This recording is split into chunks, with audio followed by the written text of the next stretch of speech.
Hello, homies. I'm sneaking in a special episode for you that was recorded last night with myself, Sarah Valentini, Janie Lavelle, Reita Poyoinen, and Denitsa Appeline Matic. So, unedited and purely for your enjoyment, I present to you the ReBELLE Homeopaths for round two, with hopefully lots more to come. Do make sure that you don't have any kiddies around while listening to this episode, as there is some adult content. I hope you enjoy. Thanks. Hello, all the homies out there. This is a very special recording once again with the beautiful Denitsa Appeline Matic, and we've got Sarah Valentini, Reita Poyoinen, and we're going to have Janie Lavelle joining us very soon. We are the ReBELLES, we are calling ourselves, right? And it's been a little while in between recordings, and I thought I'd give you a quick little rundown why. So on the 18th of April, we had a recording book, all of us ladies, which believe me is no small feat, with 4 different time zones and 5 very busy homeopaths. And then the 17th of April, I got a call from my sister saying that my mum is not going to be around much longer. So the 18th of April, I hopped on a plane, flew to South Africa, and had the most amazing week with my mum. My whole pile of remedies went along.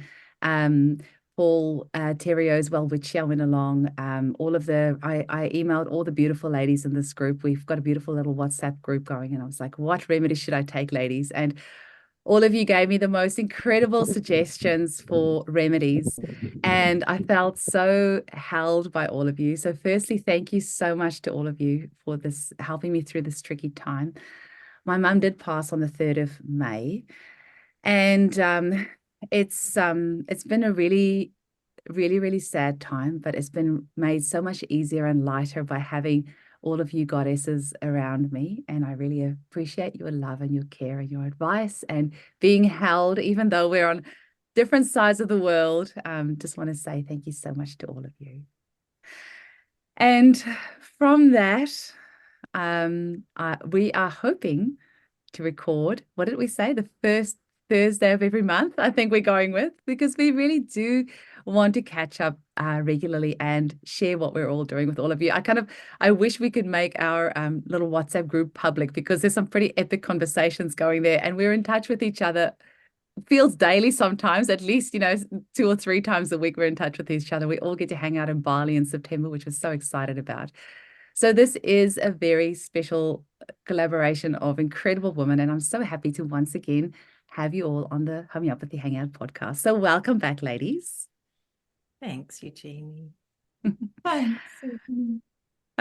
So Sarah, maybe I'll start with you. You and I have just been part of a proving of the remedy cassowary, which I think we're maybe a little bit like doubting whether it was a good idea to triturate this remedy.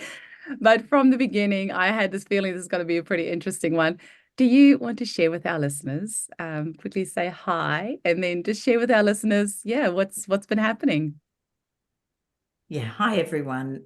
So Eugenie and I had a really great experience. Well, I guess it was great with the doing the trituration of the cassowary, and it was pretty cool because Eugenie's across the other side of Australia to me.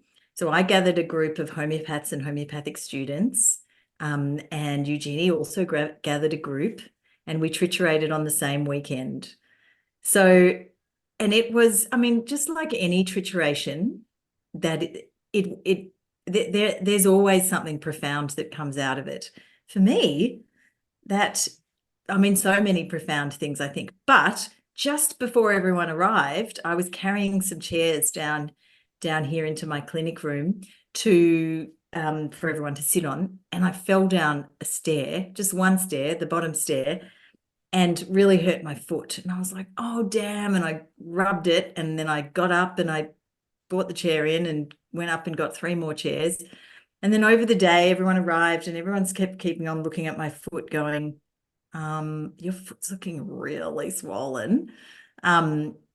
Anyway, turns out I fractured a metatarsal on my foot. But I just carried on. I was taking Arnica 10M during the trituration, and it was all fine.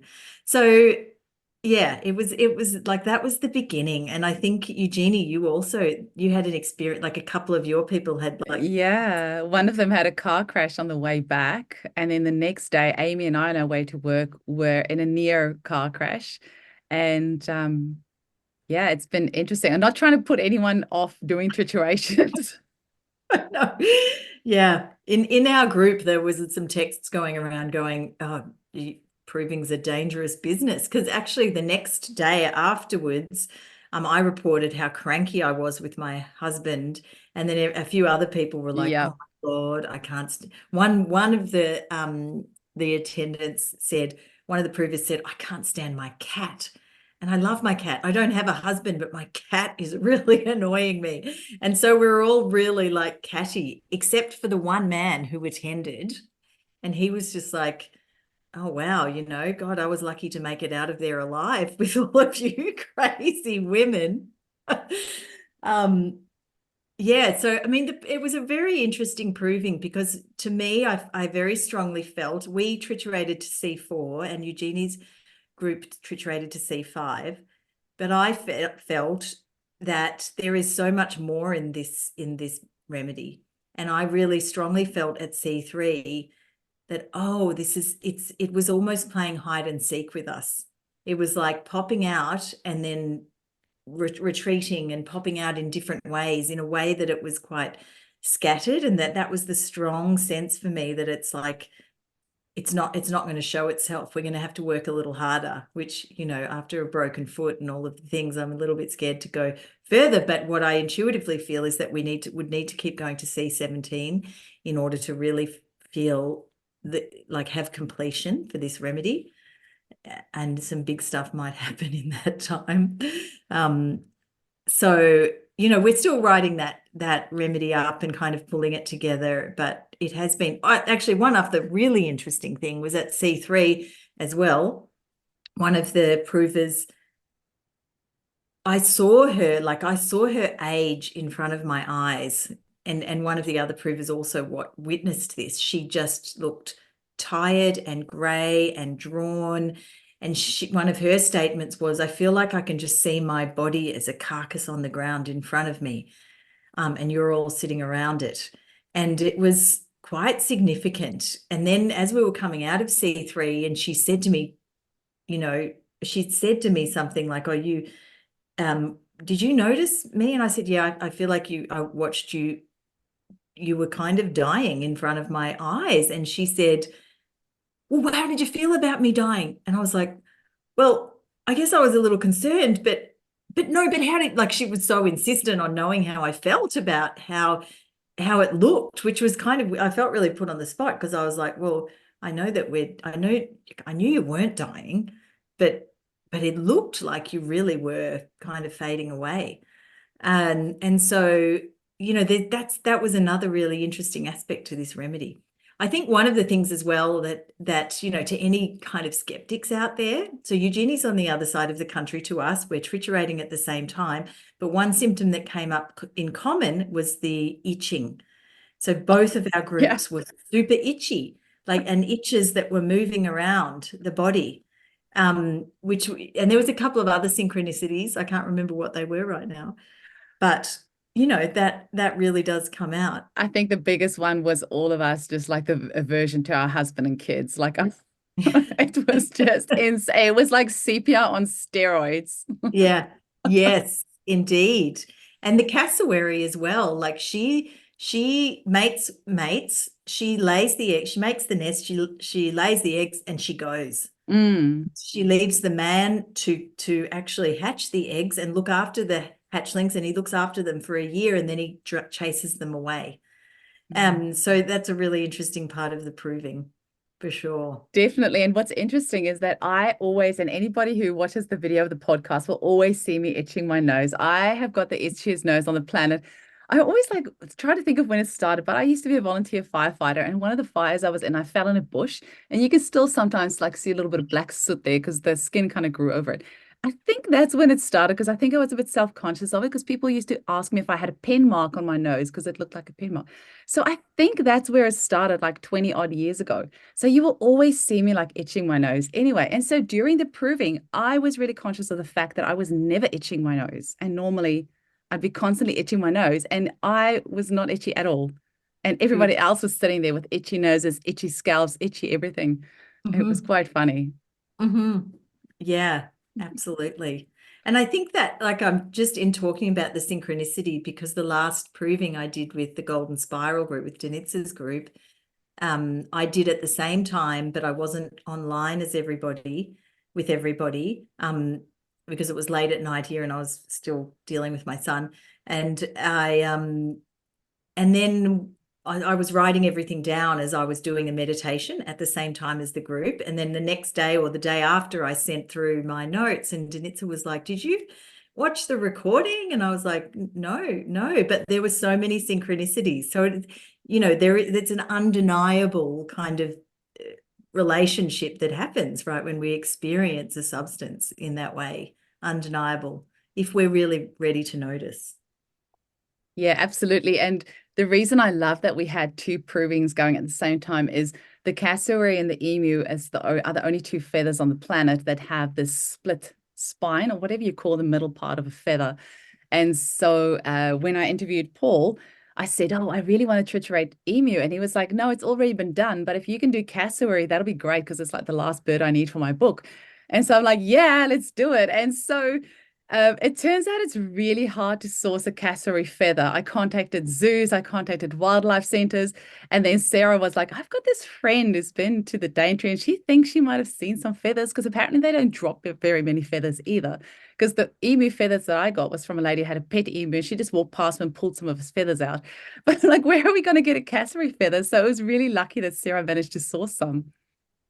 It was, and that was the synchronicity as well, because I don't know what I'd mentioned, but somebody that I know had mentioned that they'd just been to the Daintree, and I was just like, okay. And then I contacted her, and she'd happened to got to be in a cassowary reserve or something, and she had some feathers, but her kids had the feathers, and they weren't going to give them up. So she managed to get some more for us, which was just awesome, at all in the right timing.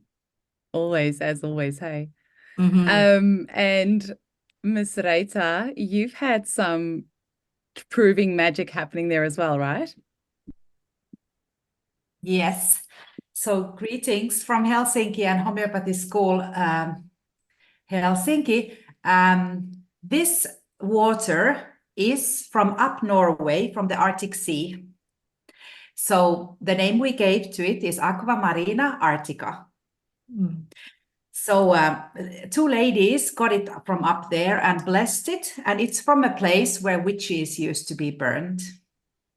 And it's also from a place where whales go to die. Wow. So there's a sacredness about that place, really. So we did a trituration at school. Two of the students did it as their final work.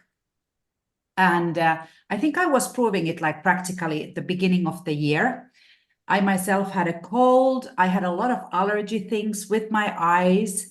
And there was this thing like, aquamarina or seawater, it just cleanses everything that is not necessary anymore. So I've gone through like a really big transformation together with the school and just cleansed out everything that's not needed.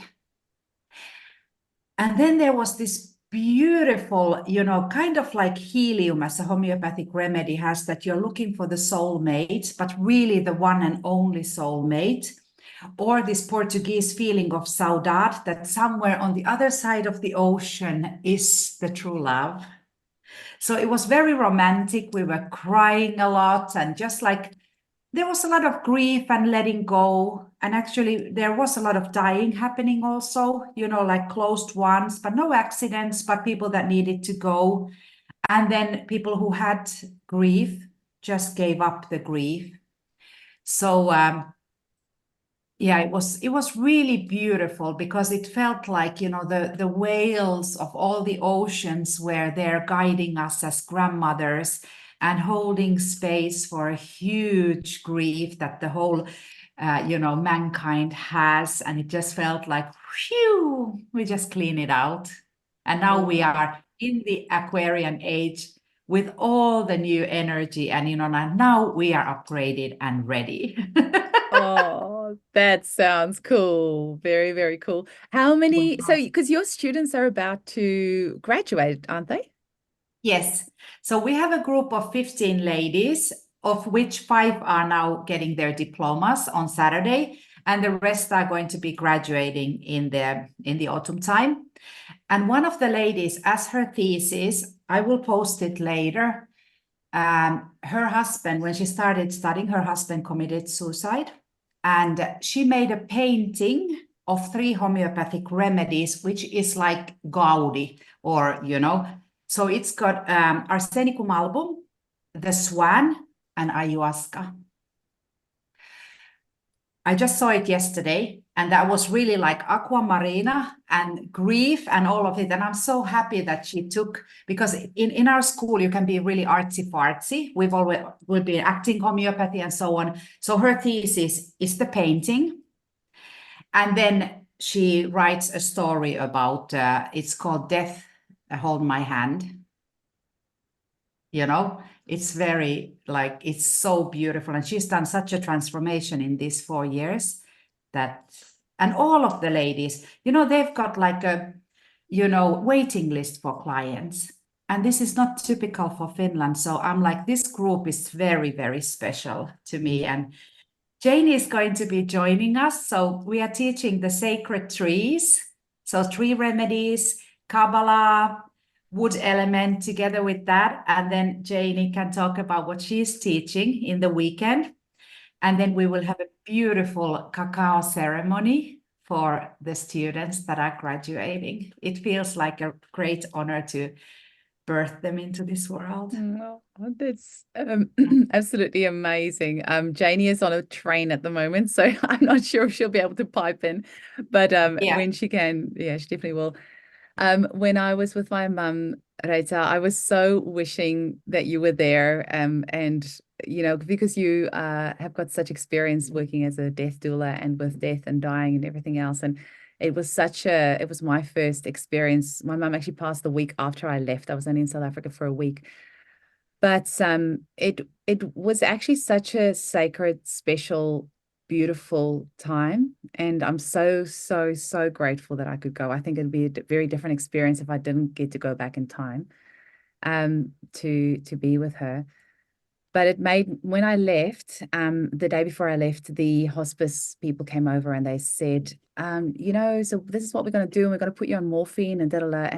And after they left, I said to her, Mum, please don't take the morphine unless you need to. You've got the Welwitschia there, you've got the Arsenicum 10M, please don't take it. Because, like I always say, I don't know. I don't know what I would be like when I'm in that state, but I just feel like death is such a natural process, just like birth is. And that I've talked about on the podcast a few times. We medicalize death just as much as we medicalize birth, and it is a natural process. But she wasn't in that much pain, but she just couldn't sleep. And, all that they have over there is morphine. And so, I don't know how much I can say, but it sounds like there was a bit of an overdose situation right at the end. And the nurse apparently quickly took the needle out and then just left, because they have this thing that they implant under the skin. And so it sounds like, I don't know what the exact details was. It's just what I was told, but it really hurts my heart so much that that's how it went in the end. And everyone's got their own story and their own thing. And I wasn't there. So I'm a little bit helpless in that respect. But I really hope we can get to a place in this world where we have more death doulas and more people who use homeopathy with people who are transitioning to the next life, because homeopathy is so beautiful. And I saw the change the remedies made in her. She had a huge tumor in her abdomen. It was standing out massively. And the ascites, I think it's called, ASCITES. I don't know how to pronounce it, ascites. So her belly was, really bloated, and the tumor was huge. So, no amount of homeopathy was going to heal her, but she was so restless, just tossing around in the bed. And I give her Arsenicum 10M. And then, within minutes, she was lying still and she was comfortable. And the ascites was so bad. And so we found a remedy. Now I just have to think of what it is, because I ended up finding it from a homeopath in South Africa while I was there. It's not one I'd used before, but it brought I'll think about it. Apocynum, it was apocynum. Yeah, and it just made the tummy, instead of it being so hard and bloated, it just made it soft. So it was still really large, but the belly was soft. And so it wasn't pressing so much on her organs. And every tiny little thing that she would try to swallow or eat, it would, it would then make a burp, and then she would start to vomit. And that was the thing that was the most dangerous, because then she would end up in hospital. And, like, it couldn't really stop it once it starts. And so we gave her Carbo Veg, and I only had a small bottle of Carbo Veg. And so I bought some plastic little spray bottles, put 2 pillules in each spray bottle, had 4 bottles with a little bit of vodka and water in various locations around the house. So whenever she had that sensation, there was a bottle near that I could grab and spray in her mouth, because the second you would spray that, it would stop the sensation of needing to vomit instantly, because there would be this burp, and then she would want to vomit from the burp. So we would spray the Carbo Veg, it would stop that. And so there was 0 vomiting. So, like, I'm getting goosebumps just thinking of a world where we have practitioners working in this way, where they are able to help people with homeopathy, in stage of life for these various things. You're not going to cure that person, but you are making their life infinitely more comfortable. And so it was such a blessing to get to witness how homeopathy can be used even in that end stage. It's really cool. Amazing. Yeah. Mm. Ladies, I just cannot believe that we get to see each other in person in Bali. It's not long to go now. And even better is that Danitza and I get to hang out a little bit longer afterwards, because she's coming to Perth to present in person a Becoming Superhuman workshop. So would you like to tell us a little bit about that, Danitza? Thank you very much, Eugenie. I am so excited about it. It's basically going to be 2 days exploring what it means to be superhuman. And the reason that I came to that, and actually I'm going to pick up on something you just were talking about. We're moving into a time, I think, in this world where we're just throwing off layer after layer after layer of stuff that has suppressed us, that's kept us from truly being powerful. And you were just talking about your dear mum, and Rita, I know that, kind of as Eugenie said, you work as a death doula, and there have been these conversations around how do we have a graceful passing. And I've been thinking about that in relation to myself. None of us know how long we've really got. And I've been really thinking about, actually, I don't want to be medicalized when it's my time.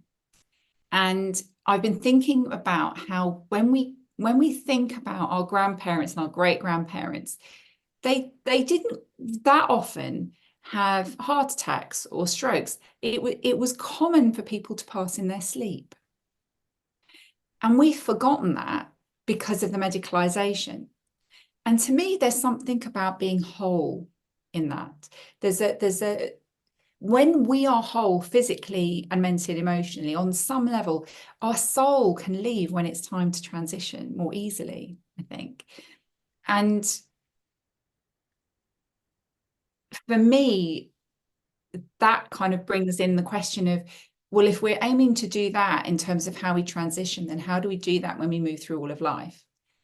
And superhuman for me has come out of, I know every single one of us here and so many others have been on such a big journey about looking at what it means to be powerful, looking at what it means to truly be in our truth, live in our truth, speak our truth, work from a place of being in our truth. We're having some amazing conversations at the moment, which are around how do we practice as homeopaths in our truth, with the greatest capacity we have to be in service to make a difference to the lives of our patients and in the world.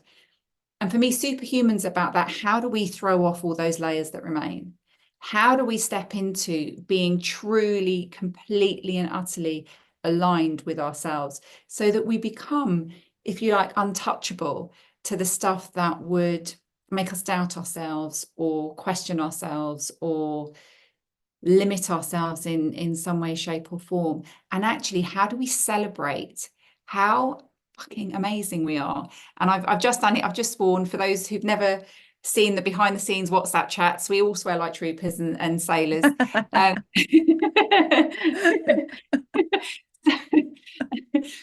What is it that makes us fucking incredible? How do we live and embody that? How do we connect with what really makes us radiate that fucking awesomeness? And for me, a lot of that is about exploring what our blueprint is.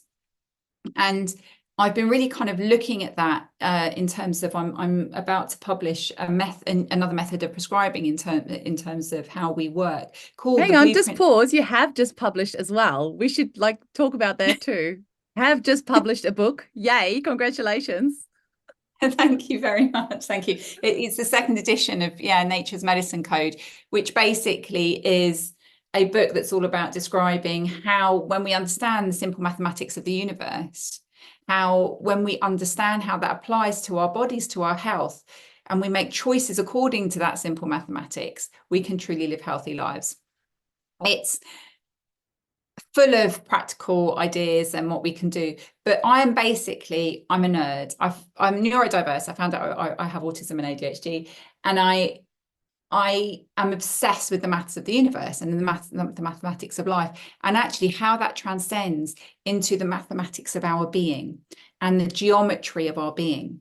And so for me, being superhuman is about actually stepping into being completely aligned with our geometry and the mathematics of life that makes us powerful and strong.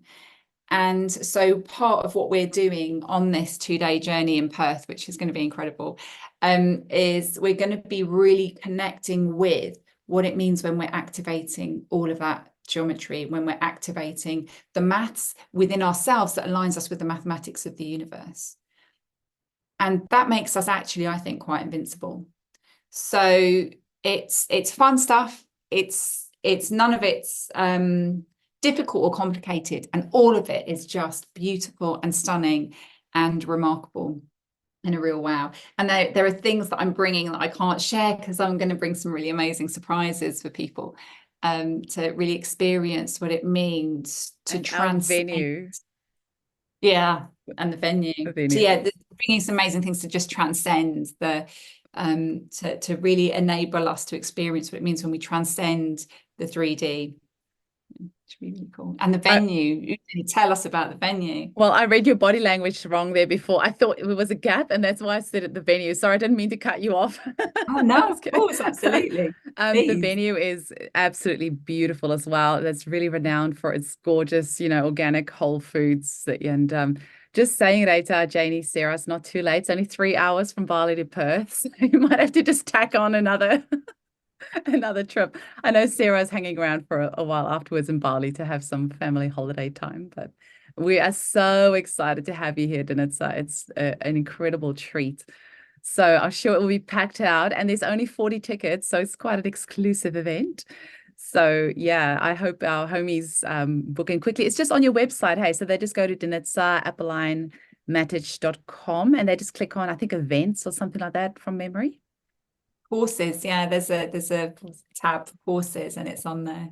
Thank you. And you have to tell us about your book as well. Tell us, because I just saw that the other day. I've ordered it on Booktopia here in Australia, and you it's not on Amazon. You were actually quite mindful about the places where you had it printed with. Tell us a little bit about the book. And I didn't even know, you didn't even tell us you were writing a book. Next minute I get a Facebook post, my book's been published. I'm like, wait, what?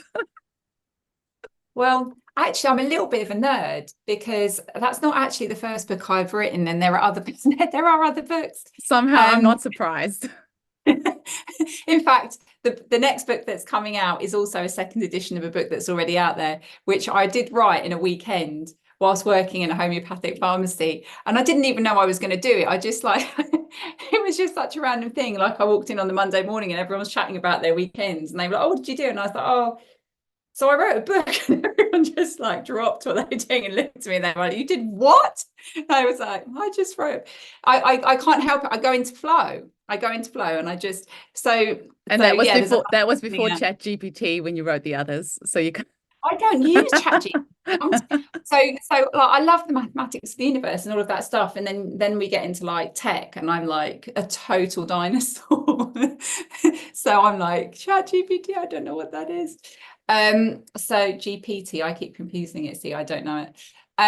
But yeah, Nature's Medicine Code, that for me was that was where my love of the golden spiral came in. I realized that the golden spiral it's not just the golden spiral, that's not the only mathematics of the universe and of life. So when we come to superhuman, that's just going to be one aspect of what we do, and there's so much more. But I realized that the golden spiral is literally the unfolding of all of life, and it contains the mathematics, which is literally has been measured with the vibration of love. And I've talked about that so many times, and all of you have heard me talk about it. And for me, Nature's Medicine Code I was like, well, I realized that that's how the body recognizes if what we put into the body is good for us or not. Does it match? Does the code match? Do we have the same phi mathematics? Do we have the same geometry? And if we put something into our bodies that matches the expression of life and love, the body will go, oh yeah, I know how to use that. I know what to do with it. And then it will take it and do something wonderful. But the moment we put in something that doesn't have that mathematics, that doesn't have that vibration, then my theory is that we then go into trying to reject it, which puts pressure on the system. We get side effects if it's drugs, we get sick if it's food related. And so basically my book's a journey into saying, actually, how do we live in a world where we are literally only bringing into our bodies and lives food, medicine, life that resonates with this vibration of love as we see it in the nature and in life.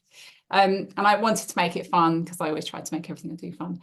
So when I do the practical stuff, I also talk about I talk about everything from like food to architecture to cars, and I talk about sex and sex toys and condoms.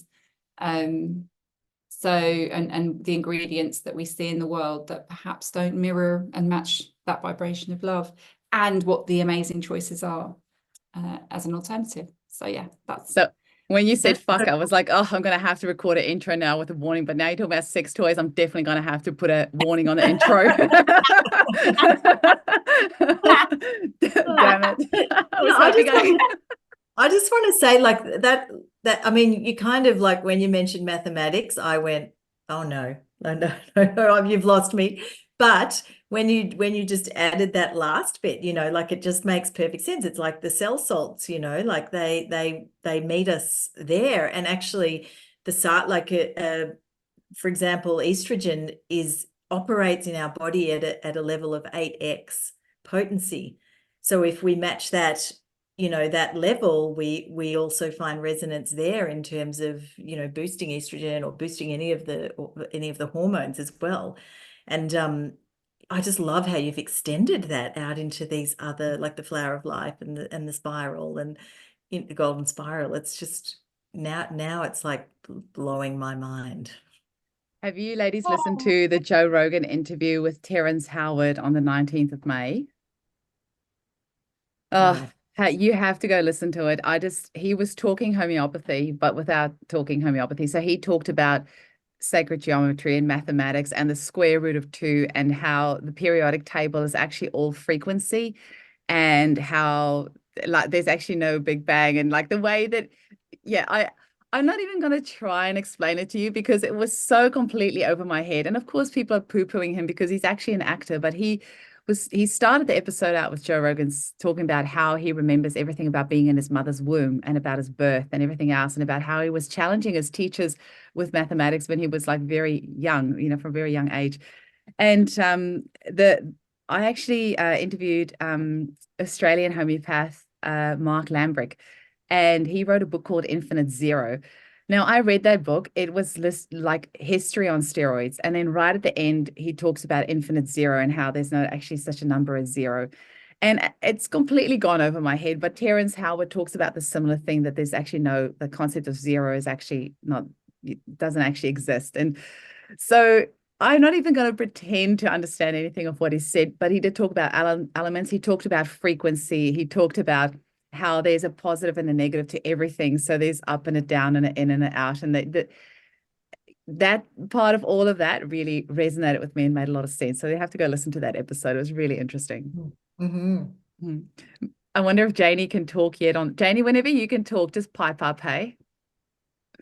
Poor Janie, I'm sure it's torture for her sitting there still, not saying a word. It really is. It really is. It's torture.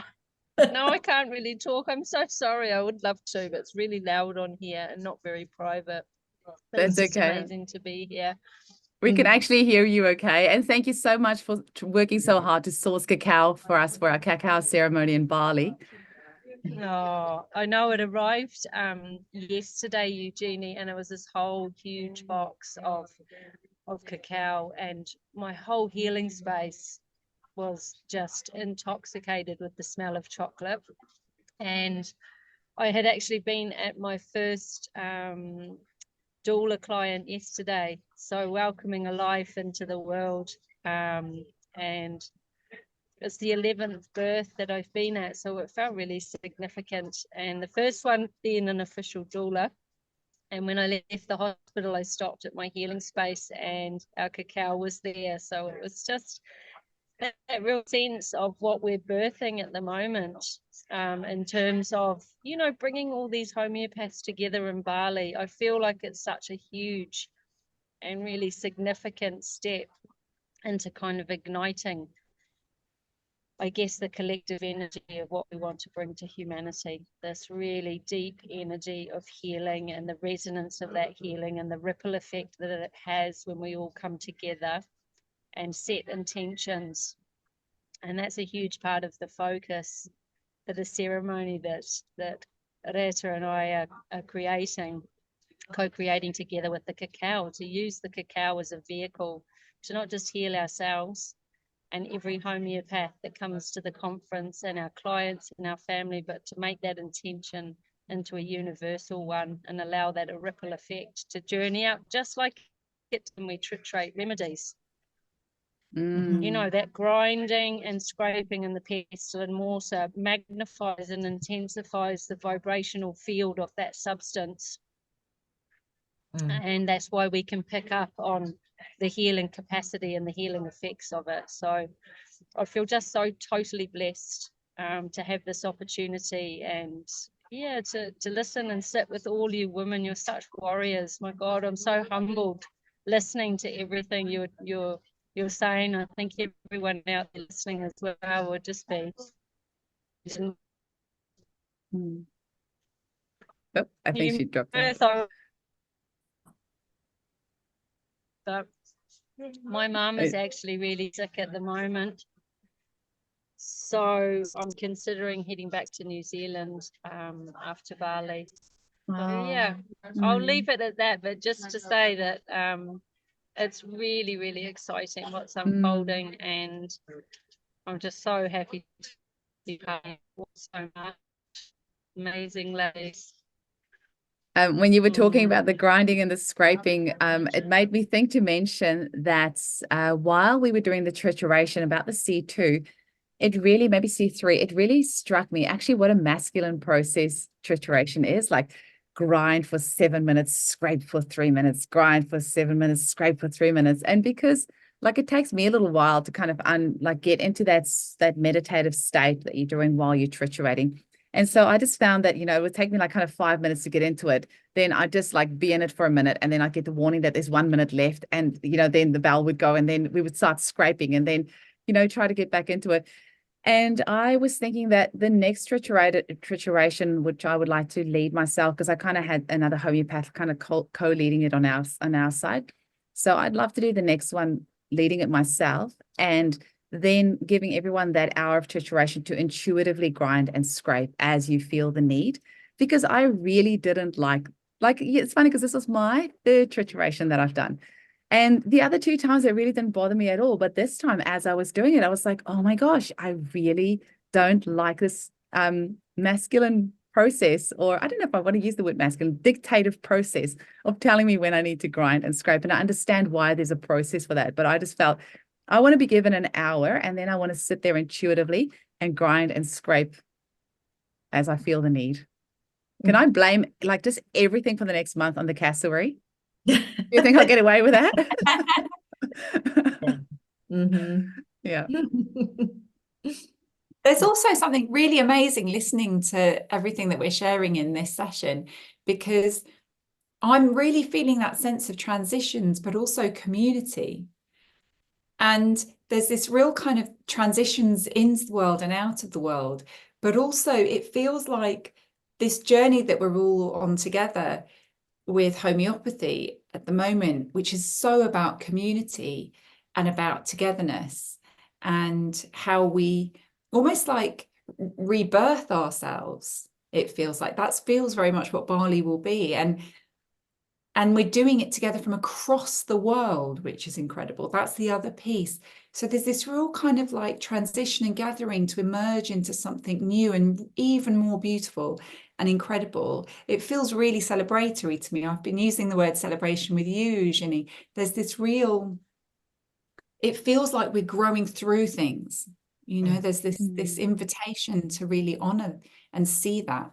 And together, you know, we're doing it together. It's really beautiful. That is really beautiful. I don't know if you had celebration come up in your trituration, Sarah, but we had celebration and ceremony, and that there was a bit of a theme of that happening as well. So yeah, we had that. We had somebody was hearing sacred drumming. And there was a bit of celebration, like someone was I think in C1 was like just feeling bubbly, and actually a few people wanted to dance as well. I can't remember C1, C2. So there was definitely that kind of celebratory. You're giving me goosebumps, because that is, yeah, I definitely had to come up. And I didn't even tell you this, but I took my medicine drum with me, and I actually drummed everyone before we started triturating. And just had this real need for music. Like, and I took the second day of the trituration, I took my Tibetan singing bowl along, because the first day the other homeopath used her phone alarm to tell us when it was time to stop scrape. And so the next day I took my bowl, and then I was timekeeping, and so I would just ding my bowl when it was time to, you know, triturate or scrape. And I just really felt this need for music and dancing and celebration and everything else as well. So it's going to be really interesting, because Sarah and her triturators are writing up their notes, and we're writing up our notes, and then it will be collated. And Paul Terrier is very excitedly sitting there, like waiting for the notes to include it in his bird book, which he's hoping to release by the end of the year. So he's like, come on, hurry up, hurry up. He's doing such incredible work. He really is. Absolutely remarkable. Look at us, ladies, like it's only 45 minutes in.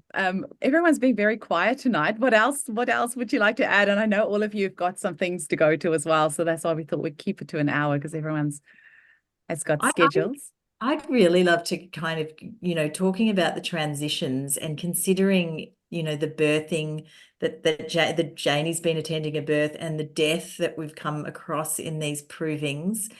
And considering, you know, 2024 is there's so much of that in this year. There's so much change and so much letting go. And I see that in a lot of my clients as well, that are just going through really big transitions, like really opening up their awareness, their woundings. It's on the platter, like for them to go, oh boy, I'm so ready to let this go as well, you know. And I feel like, and actually, Danitza, when you were speaking before about the death process, and I was thinking the Aboriginal people in Australia, ideally, when they're going to die, they take themselves off into the bush and they go. And there's a very famous Aboriginal musician called Gurumul, and he was in the hospital getting ready to die, and he disappeared into the bush. So it was in the media, and went back to the cosmos, where they go, where they believe that they go, which is such a beautiful kind of, you know, birth and death are such a small part of their full cycle that they honor. And we really have, excuse me, lost touch so much with that, the way that we intervene. And I'm sure, Rachel, if, you know, with being a death doula, like that, you know, you see that, but it is such a potent time, isn't it? It's such a sacred time and such a special time. And we do have so many remedies that can really help honor the spirit in that process.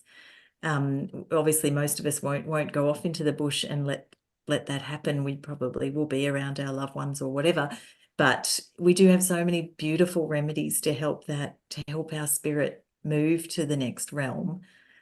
You know, a couple that, you know, you and Eugenie, you've just been through this as well with your mum.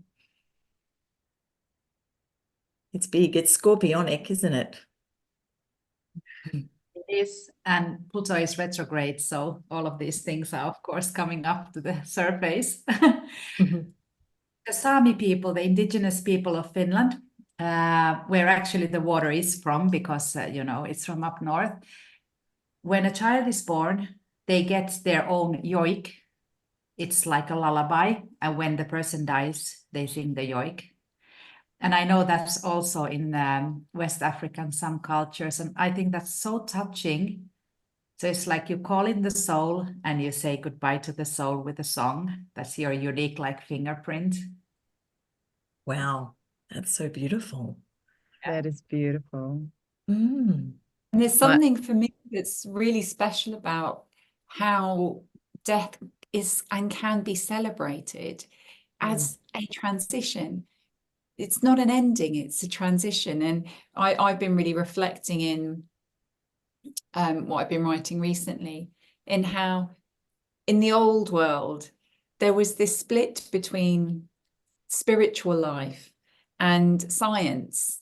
And I say science because I believe that there's a very narrow expression of science that I don't think is truly science. And then there's this wider expression of science that's about possibilities and openness and discovery and exploration.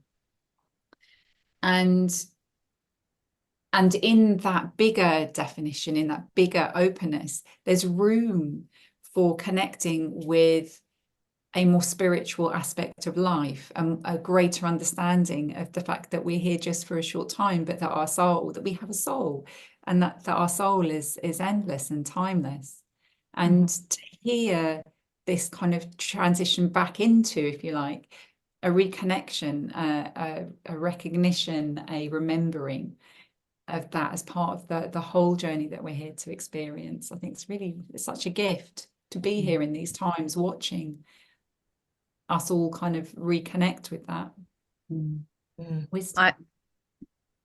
I had the most interesting thing happen. So in April last year, for the first time in my life, I booked in to see a medium. Now, this lady is very well known, and she books out a year in advance. So it was about April, May last year that I booked in with her to see her in May this year. I've never seen a medium before in my life. I've only ever once seen a psychic. That was maybe 10 years ago. It's the only time ever. So, and the psychic 10 years ago said, you know, you just need to trust yourself. That's the message I got out of it. So I'm like, okay, thanks, lady, for telling me I shouldn't have come here. And I'm not going to go to psychics again because I just need to trust myself. But then a year ago, I was like, I really feel like going and seeing a medium to connect with my dad, who passed away 4 years ago. And so I had this booking. And then from about January, February, I kept on emailing this woman and saying, can't you get me in earlier? Can't you get me in earlier? She's like, no, I don't get any cancellations. You know, people wait a year to come and see me. They're not going to cancel. So it was so interesting because my booking with her was the week after my mum passed away. So it was actually, was that the 17th of May I was booked in with her, and the 3rd of May my mum passed away. So was that 2 weeks after? And it was really interesting, the things that she said and things that nobody ever could have. She couldn't have found it on Facebook. She couldn't have, like, none of my friends knew it. The things that she told me was just amazing. And it was the most incredible thing being able to connect with her in that way. Actually, when I walked in, she said, your mum gave you that ring. And I'm like, oh my gosh, how did you know? She's like, your mum's just told me. And then the way that she's told, the way that she's saying these things. And yeah, it was actually a really, really special gift. And I just couldn't help but just once again thinking, you can't force things. Like, everything works out as it should. And the messages that she gave me out of that was just so, so healing and so beautiful. And I thought, you know, I was pushing it so much at the start of the year. If I did get that appointment, I wouldn't have had this gift to have been able to connect in this way with my mum. And my dad came through as well. And also, once again, things, you know, was given gifts that there's no way anybody could have, like, there's no way she could have found that out. Like, nobody else would know these things. And so it was really, really super special. Mm. What a gift that you had with her. Just truly amazing. Yeah. And I don't know how many of you have seen mediums, or I many years ago studied at the College of Psychic Studies and got to see some really amazing things. And I'm very good friends with some mediums. But there was a moment where I remember thinking, this is undeniable. When I went to see a medium it's the year of the tsunami. And I went in the August because I was selling a house. I was supposed to be going traveling, selling my place, going traveling.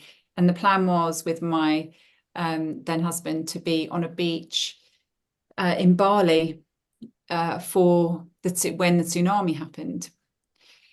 And the flat wasn't selling. Well, it was a masonette, actually. It was kind of a house flat. It wasn't selling, and there were different problems with it. And someone said, why don't you go see a medium? And I went to see a medium. And I'd never seen her before. She didn't know me. And I sat down and I said, I'm trying to sell my place and it's just not selling. And this was the August. And she said to me, you would take yourself somewhere in the world where there would be some massive big earth event. It will either be like an earthquake or like some big event. And you're being saved from being there when it happens. And I didn't think anything of it other than, oh, okay. And we accepted an offer for when it sold on Christmas Eve. So I couldn't have completed the sale and flown in time to get there, which was the plan. So when it happened, aside from, of course, being utterly, really, really taken with the tragedy of it all, I just remember thinking, shit, I got told that. You're gonna have to put expletives, warning, definitely. I was like, shit. And there are some things that we cannot explain that really, just are proved through these incredible arts of connecting with spirit, connecting with our loved ones. It's so beautiful, the gift that they can give us. Mm-hmm. As I was sitting there, I was thinking it must be hard work, because I'm sure this lady has spirits knocking on her door all the time. And, that they know, obviously, that the loved one is on the way. And so they're like, come on, lady, talk to me. So, but I'm sure they have their ways of kind of, protecting their energy. So. Yeah, good boundaries, I think, need to be established, especially in that field. Yeah. I mean, in any helping field, but that one where you can be, yeah. And then I just want to say also that I am trying to con Sarah into coming to Perth as well. Because it's an easy con. Well, so you don't have to try that hard. It was so interesting because Mum passed away on the 3rd of May. And then I saw the psychic on the 17th of May. And then the 18th, I was booked in to go make a medicine drum. So it was like the next day. And so it was an all-day event from 9 o'clock in the morning till 7:30 at night. Making this drum out of deer skin in this teepee on this sacred ground with so much ceremony. I mean, we were saged like 50 times that day with, it's like every time you enter the teepee, you're saged and drummed. And it was the most unbelievable experience. So I just feel like between you ladies and creating this beautiful drum and seeing the medium and my amazing family here as well, like I've been so held through this process. And my mum is with me every single day in every thing that I do all the time. So yeah, it is it's amazing. It's like now and again it catches me. It caught me this morning when I was brushing my teeth and I burst out crying. Like you just don't know when it's going to catch you. But yeah, it is amazing to have all of you beautiful ladies. So thank you so much for all your help and advice. And yeah, it's just I've got something very special going here. I'm so excited for where homeopathy is headed. I'm excited for our monthly chats. It's so hard coordinating all of our schedules, but I hope we can have many more of these because I certainly really enjoy them. I know our listeners do as well because we had so much lovely feedback from the previous one. Beautiful. Would anybody like to finish off on some wise words? I know some of you have got clients and some of you have got other bits and pieces going. We've already got shit fucking sex toys, so anything goes. So, so you don't have to keep it tame if I there's think- anything that comes to your consciousness that you want to share. Can I think what's happening is there's a really deep remembering going on, and technology is allowing us to remember on an even deeper level because we're able to connect with so many more of our, of our friends and our souls. Anamkara, what they call here in Ireland, our soul friends. And yeah, I think it's really important. The work that's unfolding isn't just because of the remembering, but it's also because of the technology that it's allowing us to connect, to remember on that deep, deep level. So yeah, I think it's a really good thing to think about, remember who your friends are and connect deeply with them, and expand that kind of that feeling. Yeah, so thanks ladies, amazing. Thanks, Janie. You had your chance to use expletives and you didn't use it. Alrighty, ladies, so much love to all of you. Mwah, mwah, mwah. Thank you, everyone. So much love. Thank you. Bye-bye. Bye.